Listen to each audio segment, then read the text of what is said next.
بسم الله الرحمن الرحيم نحمده ونصلي على رسوله الكريم أما بعد فأعوذ بالله من الشيطان الرجيم بسم الله الرحمن الرحيم يا أيها الذين آمنوا قوا أنفسكم وأهليكم نارا وقودها الناس والحجارة. وقال الله سبحانه وتعالى في كلامه المجيد ولا تنكحوا المشركين حتى يؤمنوا ولعبد مؤمن خير من مشرك ولو أعجبكم أولئك يدعون إلى النار والله يدعو إلى الجنة والمغفرة بإذنه ويبين آياته للناس لعلهم يتذكرون. وقال النبي صلى الله تبارك وتعالى عليه وسلم كلكم راع وكلكم مسؤول عن رعيته رواه البخاري ومسلم. میرے محترم بھائیوں اور دوستوں، حضور اکرم صلی اللہ علیہ وسلم کا فرمان آپ سب جانتے ہیں۔ اللہ کے رسول نے قرب قیامت کے حوالے سے کیا کیا ارشادات فرمائے تھے اور کیا کیا پیشگوئیاں فرمائی تھی۔ ان میں سے یہ بھی ہے کہ قرب قیامت میں فتنے اس طرح برپا ہوں گے جیسے کہ تسبیح کا دانہ ٹوٹ جاتا ہے اور اس کے دانے پہ در پہ لگاتار گرنے لگتے ہیں، اس طرح فتنے برپا ہوں گے۔ آپ سب زمانے کے حالات سے بخوبی واقف ہیں، ماحول میں کیا چل رہا ہے، معاشرے میں کیا معاملات ہیں اور فتنے کس قدر ہم پر ٹوٹے پڑے ہیں۔ آج سب سے پہلی محنت جو باطل کی ہے، سب سے پہلی محنت جو اغیار کی ہے، وہ یہ ہے کہ کسی طرح مسلمانوں کو ان کے ایمان سے پھرا دیا جائے۔ پوری دنیا کی طاقتیں سب ملی ہوئی ہیں، اور یہ میں اپنی زبان سے نہیں کہہ رہا، اللہ کے رسول صلی اللہ علیہ وسلم کا ارشاد گرامی ہے۔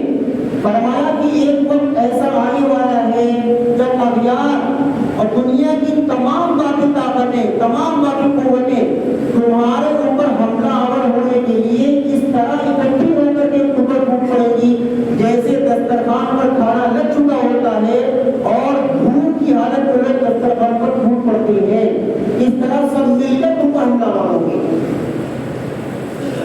اور تم ان پر قابو نہیں پا سکو گے، تم ان سے مغلوب رہو گے۔ پوچھا گیا اللہ کے رسول صلی اللہ علیہ وسلم کیا ہم اس وقت تعداد میں کم ہوں گے؟ آپ نے فرمایا لا بل انتم کثیر، نہیں تم تعداد میں کم نہیں ہوگے بلکہ تمہاری تعداد اس وقت بہت زیادہ ہوگی۔ تو پھر فرمایا اللہ کے رسول کیا وجہ ہوگی کہ ہم ان پر غالب نہیں آ سکیں گے؟ آپ نے فرمایا کہ تمہارے دلوں میں وہن پیدا ہو جائے گا۔ قالوا وما الوهن یا رسول اللہ، اللہ کے رسول وہن کیا چیز ہے؟ فرمایا حب الدنیا وکراہیت الموت، تمہارے اندر دنیا کی محبت گھٹ کر جائے گی اور تمہارے اندر موت کی کراہیت اور موت کی نفرت پیدا ہو جائے گی، موت کا خوف پیدا ہو جائے گا۔ آج میرے بھائیوں حالات کیا ہیں؟ پوری دنیا کی باطل طاقتوں کے نشانوں پر مسلمان ہیں، سارے کے سارے اغیار بالکل مل چکے ہیں مسلمانوں کو نیست و نابود کرنے کے لیے اور مسلمانوں کو ان کے ایمان سے پھرانے کے لیے۔ میں بہت مختصر الفاظ میں بیان کرنا چاہتا ہوں، بنا کسی تنقید کے میں آنا چاہتا ہوں کہ آج کل کا ماحول یہ ہے کہ سب سے پہلے ان کی جو کوشش ہے، ان کا جو مشن ہے وہ یہ ہے کہ مسلمانوں کے گھروں کے اندر رہنے والی خواتین سے ان کے ایمان کو چھین لیا جائے،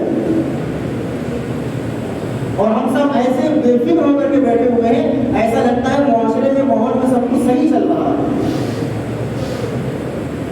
میں نے قرآن کی آیت پڑھی یا ایھا الذین آمنوا قوا انفسکم واہلیکم نارا، اے ایمان والو اپنے آپ کو اور اپنے اہل و عیال کو، گھر والوں کو جہنم کی آگ سے بچاؤ۔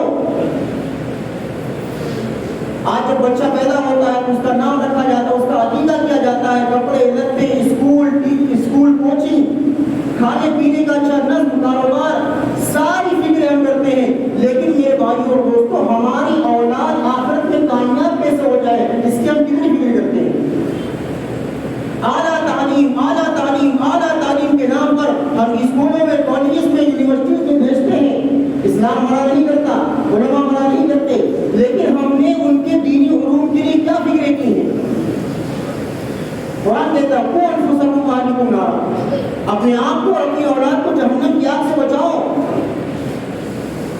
ہم یہ فکر کرتے ہیں کہ ہماری اولاد اچھے سے اچھا کھائے، اچھے سے اچھا پہنے، لیکن کیا ہم اپنے گھروں میں جا کر کے اپنی اولاد سے پوچھتے ہیں کہ بیٹے یا بیٹی آج آپ نے کتنے وقت کی نماز پڑھی، آج اپنے قرآن کی تلاوت کتنے سپاروں کی کیے، آج اپنے کوئی غلط کام تو نہیں کیا، وغیرہ وغیرہ؟ تو میرے بھائیوں اور دوستوں، ہماری اس معاملے میں بڑی کوتاہی ہے۔ یہی وجہ ہے کہ باطل نے ہماری خواتین کو اپنا ہدف بنا لیا ہے۔ انہیں پتا ہے کہ مسلمان مرد آنے والا نہیں ہمارے جال میں، ان کا تعلق علماء سے ہے، ان کا تعلق مساجد سے ہے، ان کا تعلق خانقاہوں سے ہے، تبلیغ سے ہے، یہ جانتے ہیں اچھے برے کو، یہ جانتے ہیں ایمان و کفر کے معاملات کو۔ لہذا ایک کام یہ کرو کہ ان کے گھروں کی خواتین کو دین سے دور کر دو۔ آج آپ کو معلوم ہے ہول سیل کے حساب سے کیسز ایسے آ رہے ہیں جس میں مسلمان خواتین مرتد ہو کر غیر کے آغوش میں جا رہی ہیں، اور یہ افریقہ، تنزانیہ، انگلینڈ کی بات نہیں کر رہا ہوں، یہ انڈیا کی بات کر رہا ہوں، اور انڈیا بھی دور کر دیجیے، بہرائچ کی بات کر رہا ہوں۔ میں بالکل کھل کر کے بیان کرنا چاہتا ہوں، کتنی مسلمان بچیاں مرتد ہو کر کے غیر کے آغوش میں پڑی ہیں۔ ہمیں کوئی فکر ہی نہیں ہے، دکان مکان، اپنی نمازیں، اپنے روزے، اپنا حج، اپنا زکات، قوم کی فکر کہاں گئی، ملت کی فکر کہاں گئی؟ ہمیں تو یہ چاہیے تھا کہ ہمارے اندر کڑن پیدا ہو جاتی، ہمارے اندر تڑپ پیدا ہو جاتی کہ اللہ کے رسول صلی اللہ علیہ وسلم نے فرمایا کہ ایک مسلمان کا، ایک انسان کا کلمہ پڑھ لینا ساری دنیا کے کفار کے قتل کرنے سے زیادہ مجھے پسند ہے، اور اسی کے برعکس ایک مسلمان کا مرتد ہو جانا یہ ساری دنیا کے خساروں سے بڑا خسارہ ہے۔ لیکن میرے بھائیوں اور عزیزوں دوستوں، گھروں پر ہماری محنتیں نہیں ہیں، گھروں پر ہماری فکریں نہیں ہیں، اس لیے میرے دوستوں عزیزوں، دیندار سے دیندار گھروں کی خواتین کے یہاں سے بھی معاملات آ رہے ہیں۔ روزانہ خبریں موصول ہوتی ہیں، آج فلاں کے ساتھ سے نہیں گئی، فلاں وہاں کوچنگ میں جا رہی تھی، واپس گھر نہیں لوٹی، وہاں اسکول جا رہی تھی، واپس گھر نہیں لوٹی، اور وہاں ہاسٹل میں تھی، وہیں سے گھر نہیں آئی۔ اتنے کیسز ہیں، بات مشہور ہے تو بات کہنے میں کوئی حرج کی بات نہیں۔ ابھی بہرائچ کے واقعات آپ لوگوں نے دیکھے ہوں گے، اچھے دیندار گھرانوں کی خواتین مرتد ہو چکی ہیں۔ کیوں ایسا ہو رہا ہے؟ ہم نے اس کی کتنی فکر کی آج، اور میں بالکل صاف کہنا چاہتا ہوں کہ جتنے معاملات ہیں اس طرح کے، ان میں 90% سے زائد بلا مبالغہ ماں باپ کی غلطیاں ہوتی ہیں۔ اس لیے کہ ہمیں اپنی اولادوں کی حفاظت اور ان کی نگرانی کے لیے وقت نہیں ہے۔ اچھا کپڑا، اچھا کھانا، یہ بھی ایک ضروری چیز ہے، لیکن ہماری اولاد کیا کرتی ہے، کہاں جاتی ہے، کس سے بات کرتی ہے، کس کے پاس رہتی ہے، ہمیں اس کی فکر نہیں ہے۔ میرے بھائیوں دوستوں، جن گھروں سے خواتین گئی ہیں، مرتد ہوئی ہیں، ان کا بھی یہی معاملہ تھا، بالکل مطمئن تھے کہ ہمارے یہاں سب ٹھیک ٹھاک چل رہا ہے، حتیٰ کہ ان کے گھروں میں جب بات کی جاتی ہے پہلے کہ آپ اپنی اولاد کی فکر کریں، معاملہ ٹھیک نہیں ہے، تو وہ الٹا شکایت کرنے والوں کو لعن طعن کرتے ہیں کہ تمہاری ہمت کیسے اس طرح کی بات کرنے کی۔ اور اس کے بعد جب معاملہ ختم ہو جاتا ہے تو آپ یہاں سے بیٹھے رہتے ہیں، زمانے سے نظریں نہیں ملا پاتے۔ تو میرے بھائیوں اور دوستوں، آج ایک پلاننگ کے تحت یہ کام کیا جا رہا ہے، مسلم خواتین کے ایمان پر حملہ کیا جا رہا ہے، اور کثیر تعداد میں مسلم خواتین ہندوستان کے اندر اور آپ کے شہروں کے اندر مرتد ہوتی ہیں۔ اس کی فکر ہمیں اور آپ کو کرنی پڑے گی۔ اور ان کی باری ہے، آج ان کی باری کا ہماری باری آئے گی، تو ہم کیا تعمیر پیش کریں گے؟ اس کی سب سے پہلی ضروری بات یہ ہے کہ قرآن کی اس آیت کے تحت ہمیں اپنی اولاد کی فکر کرنی ہے کہ ہماری اولاد جہنم سے کیسے بچ جائے۔ بڑے گناہ کیے ہوں، بڑے گناہ کر کے مرا ہو، لیکن اللہ سے بخشش کی امید ہے۔ لو بلغت ذنوبک عنان السماء ثم استغفرتنی غفرت لک ولا ابالي۔ اللہ کہتا ہے کہ تم زمین و آسمان کے درمیان کے خلا کو اپنے گناہوں سے بچو، مگر توبہ کرو تو میں تمہیں معاف کر دوں گا۔ لیکن میرے بھائی، شرک اور کفر کی معافی نہیں۔ اللہ لا یغفر ان یشرک به ویغفر ما دون ذلک لمن یشاء۔ اللہ کہتا ہے کہ ہم شرک اور کفر کو معاف نہیں کریں گے، اس کے علاوہ تمام گناہوں کو معاف کرنے پر ہم بالکل قادر ہیں اور معاف کریں گے۔ فرمایا من قال لا الہ الا اللہ دخل الجنہ، کہ جس نے کلمہ لا الہ الا اللہ کا دل سے اقرار کیا، زبان سے اقرار کیا، وہ جنت میں جائے گا۔ صحابہ نے عرض کیا اللہ کے رسول اگرچہ وہ چوری کرتا ہو، زنا کرتا ہو، یہ گناہ کرتا ہو، آپ نے فرمایا اس کے باوجود بھی وہ جنت میں جا کر کے رہے گا اس کلمے کی بنیاد پر۔ صحابہ نے عرض کیا اللہ کے رسول اتنے بڑے بڑے گناہ اور یہ کلمہ اس گناہوں کے مقابلے میں کیا کام دے گا؟ فرمایا ابو ذر یاد رکھو یہی کلمہ اور یہی اللہ کے ایک ہونے کا عقیدہ ہی انہیں جہنم سے بچا کر جنت مل جائے گا۔ جب ایمان ہی نہیں رہے گا تو بچا کیا ہمارے پاس؟ ایک غور کرنے کی بات، ایک سوچنے کی بات ہے کہ جس اولاد کو ماں باپ بچپن سے لے کر کے جوانی تک کتنی جتن سے پالتے ہیں، وَوَصَّيْنَا الْإِنسَانَ بِوَالِدَيْهِ إِحْسَانًا حَمَلَتْهُ كُرْهًا وَوَضَعَتْهُ كُرْهًا۔ قرآن اس کو بیان کرتا ہے کہ اللہ تمہیں وصیت کرتا ہے، نصیحت کرتا ہے کہ اپنے ماں باپ کے ساتھ حسن سلوک کا معاملہ کرو۔ کیوں کرو؟ کیونکہ تمہیں اس نے مشقت سے پیٹ میں اٹھائے رکھا ہے اور اس کے بعد تمہیں گود میں پالا ہے، تمہیں اپنا دودھ پلایا ہے، تمہارے وہاں پیشاب پخانے کو صاف کیا ہے، کتنے جتن تمہارے لیے کیے، حتیٰ کہ تم اذا بلغ اشدہ وبلغ 40 سنہ، یہاں تک کہ تم جوان ہو گئے اور 40 برس کے ہو گئے، اس وقت تک تمہارے ماں باپ تمہارے لیے فکر کرتے رہے۔ اتنی جتن سے پالنے کے باوجود، اتنی کوششیں کرنے کے باوجود کیا وجہ ہے کہ 4 میسج کو محبت بھیج دیتا ہے تو یہ اولاد اپنے ماں باپ کی قربانیوں کو بھلا کر کے اس کی مرید اور مریدہ بن جاتی ہے۔ میرے بھائی تربیت کی ضروری ہے، تربیت، اچھا کھانا، اچھا کپڑا، اچھا مکان، ایئر کنڈیشن، یہ تو غیر بھی دے رہے ہیں اپنی اولاد کو، یہ تو کافر بھی ان کو فراہم کر رہے ہیں۔ ایمان، اعمال جو مسلمان کی اولین ذمہ داریوں میں سے ایک ہے۔ اس لیے میرے بھائیوں اور دوستوں اس فتنے کو روکنے کے لیے صرف منبر کافی نہیں ہے، اس فتنے کو روکنے کے لیے ہماری اور آپ کی مسلسل جدوجہد کی ضرورت ہے۔ سب سے پہلے شروعات اپنے گھر سے کریں، قرآن کہتا ہے اپنے گھر والوں کو بچاؤ۔ ہمیں اپنی اولاد کی حفاظت کرنی ہے اور حفاظت اس لیے نہیں کرنی ہے کہ ہماری اولاد نعوذ باللہ من ذالک ہماری اولاد صحیح نہیں ہے، بلکہ حفاظت اس لیے کرنی ہے، نگرانی اس لیے کرنی ہے کہ جس چیز کی اہمیت زیادہ ہوتی ہے اس کی حفاظت بھی زیادہ کی جاتی ہے۔ موبائل پر اسکرین گارڈ کیوں لگاتے ہیں؟ اسکرین مہنگی ہے، 4-5 ہزار 10 ہزار روپے کی ہے، اسکرین گارڈ لگائیں گے تاکہ گرد و غبار سے اور چوٹ کھانے سے اور جو ہے ٹوٹنے پھٹنے سے بچی رہے گی اسکرین۔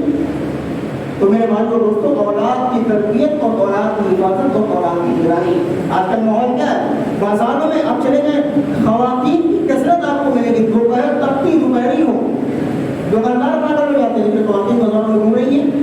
ہمیں اپنے گھروں میں یہ باتیں رکھنی پڑیں گی۔ قرآن کہتا ہے کہ سوائے بنا ضرورت شدید اپنے گھروں سے باہر مت نکلو، اور اگر نکلنا ہو تو اللہ نے قرآن کو نبی سے کہہ دیا قُلْ لِأَزْوَاجِكَ وَبَنَاتِكَ وَنِسَاءِ الْمُؤْمِنِينَ يُدْنِينَ عَلَيْهِنَّ مِنْ جَلَابِيبِهِنَّ۔ اے نبی اپنی بیٹیوں سے اور مسلمان خواتین سے کہو کہ جب یہ گھروں سے نکلا کریں تو اپنی اوڑھنیاں، اپنی چادر اپنے چہروں پر لٹکایا کریں۔ آج تو برقع کی برقع بنایا فیشن بن گیا ہے۔ میں تو یہ کہتا ہوں کہ موجودہ دور میں جو برقعے ہیں اس سے بہتر کیا برقع ہے؟ اور یہ علماء کرام کے فتوے میں نہیں کہتا، جس میں کہ اعضاء ان کی بناوٹ صاف صاف ظاہر ہو رہی ہے اور نام ہے کہ حجاب ہے، نام ہے کہ برقع ہے، نام ہے کہ پردہ ہے۔ قرآن کہتا ہے، اللہ کے رسول نے فرمایا آخری وقت میں خواتین ننگی بازاروں میں گھومیں گی، پوچھا کہ اللہ کے رسول کیسا ننگی گھوم سکتی ہے؟ فرمایا ان کے لباس اتنے ٹائٹ ہوں گے کہ ان کے اعضاء باہر سے ظاہر ہوں گے، اور گھر میں ہے ڈاٹا باندھا، باہر نکلی فیس کھول لیا، کھلے فیس کے ساتھ گھوم رہی ہے، لوگ دیکھ رہے ہیں فلاں کی عورت ہے، یہ فلاں کی عورت ہے۔ اور اس وقت سوشل میڈیا کا دور ہے، فیس بک اور انسٹاگرام کا دور ہے، فوراً نکل جاتی ہے، چیٹنگ شروع ہوتی ہے، بات چیت آگے بڑھتی ہے، اس کے بعد ملنا ملانا، اس کے بعد تو ایسا نہیں کر سکتے کہ آپ ہر طرح کی پابندی آج ہی عائد کر دیں، نہیں، ہر چیز کو دھیرے دھیرے کرنا پڑتا ہے۔ سب سے پہلے آپ کو نظام بنانا پڑے گا، اپنی اولاد کے ساتھ محبت اور حسن سلوک کے ساتھ انہیں سمجھانا پڑے گا۔ آپ اپنی اولاد کو نصیحتیں کریں، قرآن اولاد کی نصیحت کو بیان کرتا ہے، وَإِذْ قَالَ لُقْمَانُ لِابْنِهِ وَهُوَ يَعِظُهُ يَا بُنَيَّ لَا تُشْرِكْ بِاللَّهِ۔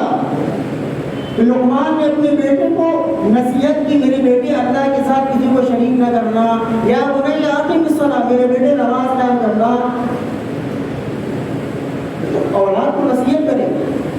ہر وقت ڈانٹ مار غصہ یہ بھی ٹھیک نہیں ہے. اولاد کو نصیحتیں کرنا چاہیے, انہیں ایمان اور کفر کے مابین فرق بتانا چاہیے, ایمان کی اہمیت بتانی چاہیے اور کفر کی حقیقت بتانی چاہیے.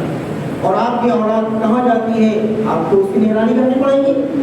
خواتین کا گھروں سے تنہا نکلنا, شادی شدہ ہو یا غیر شادی شدہ, اس کا کوئی جواز شریعت میں نہیں ملتا. تو اس لیے کوشش یہ کریں کہ اکثر چیزیں بازار سے خود فراہم کریں. اگر بہت زیادہ ضروری ہو تو اکیلے بالکل تنہا نہ رہنے دیں, آپ ساتھ کے لے جائیں, گھر کا کوئی مرد ساتھ کے لے کر کے جائے. یہ چیزیں ایسی ہیں جو ہمیں کرنی پڑے گی, ورنہ تب کو ہم اور آپ یہ نہیں کہہ سکتے کہ ہمیں یہ کیا ہو گیا, ہم نے پہلے فکر کی ہوتی تو کاش ایسا نہ ہوتا. جہاں سے یہ معاملات اٹھ رہے ہیں وہاں بھی یہی معاملات ہیں. لیکن میرے بھائی اور دوستوں, اس کے لیے ہمیں اور آپ کو فکر کرنی پڑے گی. یہ میرے بھائی بہت ضروری عنوان ہے. ہماری نمازیں رکھی رہ جائیں گی, ہمارے روزے رکھے رہ جائیں گے, اگر علاقے میں کوئی مرتد ہو رہا تو سوال ہم سے بھی ہوگا. تو اس لیے میرے بھائی اور دوستوں فکر کریں. اور ابھی ہمارے مسجد کے سیکریٹری ندیم صاحب نے مشورہ رکھا تھا کہ محلے کی بیس پر کم سے کم جو معاملات چل رہے ہیں اس کو ہم شروعات اپنے محلے سے کریں گے.